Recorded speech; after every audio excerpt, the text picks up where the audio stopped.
अब सब्र की नहीं संघर्ष की घड़ी आ चुकी है। देश की संसद में जब बजट की तैयारी हो रही है, उसी समय देश के करोड़ों पेंशन धारकों के दिल में एक ही सवाल गूंज रहा है, क्या इस बार ईपीएस 95 पेंशन पर इंसाफ मिलेगा या फिर वही पुरानी अनदेखी। आप सभी को मालूम होगा कि संसद का बजट सत्र 2 चरणों में होने जा रहा है। पहला चरण 28 जनवरी से 23 फरवरी तक, दूसरा चरण 9 मार्च से 2 अप्रैल और 1 फरवरी वही दिन है जब देश का भविष्य तय करने वाला केंद्रीय बजट पेश किया जाएगा। आज पूरे देश की निगाहें इसी एक दिन पर टिकी हुई हैं। इसी निर्णायक मोड़ को देखते हुए एनएससी की टीम पूरे देश में आंदोलन की चिंगारी सुलगा दी है और 13 जनवरी से 27 जनवरी तक देश भर में ऐसा माहौल बनाया जा रहा है कि सरकार को पेंशन धारकों की आवाज अनसुनी करना भारी पड़ जाए। सोचिए जरा, सांसदों के घर के सामने प्रदर्शन, ईपीएफओ कार्यालय पर धरना, अनशन, रास्ता रोको आंदोलन, जिला मुख्यालयों पर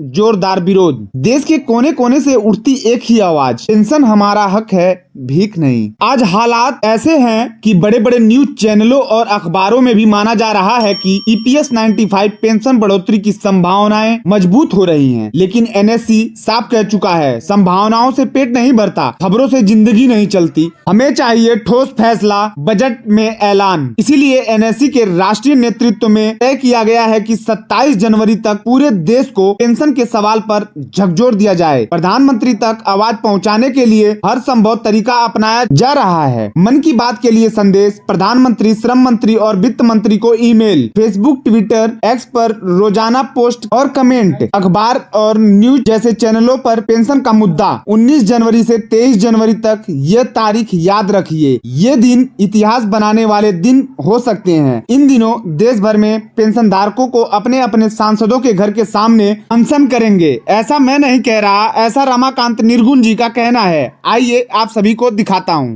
हर मंत्री के सामने, घर के सामने जाके कार्यक्रम करिए और हमारी जय निश्चित है। जैसा कि आप सभी ने देखा, रमाकांत निर्गुण जी ने साफ शब्दों में कहा कि सांसदों के घर के सामने 2 घंटे का अनशन करना जरूरी।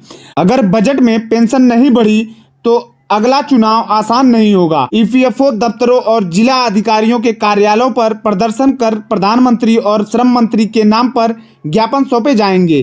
कई राज्यों में रास्ता रोको आंदोलन और क्रमिक अनशन की घोषणा हो चुकी है। बार बार की देरी ने अब पेंशन धारकों के सब्र की सीमा को तोड़ दिया है।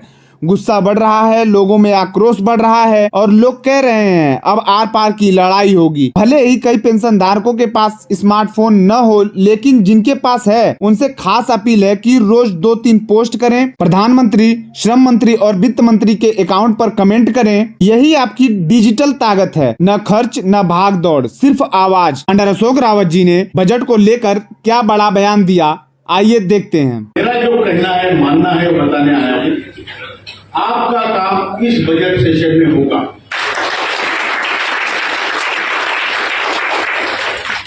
लेकिन अगर नहीं होगा तो आपको लड़ने की तैयारी रखनी पड़ेगी।